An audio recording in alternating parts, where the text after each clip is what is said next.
বিয়ের পর স্বামী স্ত্রীর প্রতিটি সিদ্ধান্তের জন্য যদি মা বাবার কাছে যেতে হয়, তাহলে আপনি বিয়ে করেছেনই বা কেন?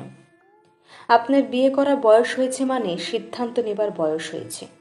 কিন্তু বিয়ের পর প্রতিটি সিদ্ধান্ত যদি মা বাবাকে জিজ্ঞেস করে নিতে হয়, তাহলে আপনি স্বামী হিসেবে স্ত্রীর কাছে মর্যাদা হারাবেন। স্ত্রীকে নিয়ে শ্বশুরবাড়ি যাবেন কিনা, স্ত্রী কোনো সিদ্ধান্ত নিতে চাইলে বারবার তাকে বলা, মাকে জিজ্ঞেস করো। স্ত্রীকে নিয়ে বাইরে যাওয়ার আগে বাবার অনুমতি নেওয়া লাগলে এটার ফল আসলেই নেতিবাচক। সাময়িক মনে হতে পারে কোনো অসুবিধা তো হচ্ছে না, কিন্তু আপনার স্ত্রীর মনে ক্ষোভ জন্ম নেয়, আপনার প্রতি তার সম্মান বোধ উঠে যায়।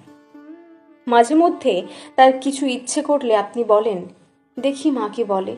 তখন হয়তো সে কিছু বলে না, কিন্তু মা যদি না করেন, মায়ের ওপর না, বরং আপনার ওপরই তার রাগ হয়।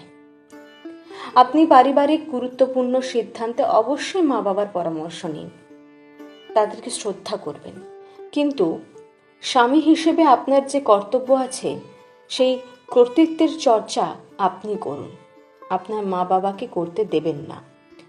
স্ত্রীর কোনো আবদার নাকচ করতে চাইলে তাকে বুঝিয়ে আপনি নাকচ করুন। নিজের বাবা মাকে ইনভলভ করে যখন দাম্পত্য জীবনের সিদ্ধান্ত নেবেন, কোনো এক সিদ্ধান্ত ভুল হলে স্ত্রীর আপনার সিদ্ধান্ত গ্রহণের প্রক্রিয়া নিয়ে প্রশ্ন তুলবে। ঠিক তেমনই স্ত্রীর বেলায়ও স্ত্রীরা বেশিরভাগ কথা মায়ের সাথে শেয়ার করে।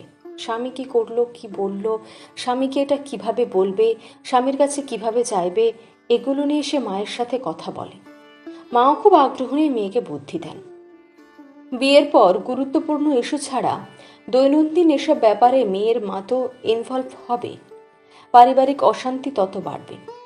মা যদি জিজ্ঞেস করে, এটা বলার পর জামাই কি বলল, স্ত্রীর তখন স্পষ্টভাবে বলা উচিত, সরি মা, ও আমাকে কি বলেছে সেটা তোমাকে বলতে পারবো না। একজন স্ত্রী হিসেবে স্বামীর প্রতি আপনার এই আত্মসম্মান থাকা উচিত। আপনার দাম্পত্য জীবন নিয়ে নিজের মা বাবার অতি উৎসাহ দেখলে তাদেরকে সম্মানের সাথে নিরুৎসাহিত করুন।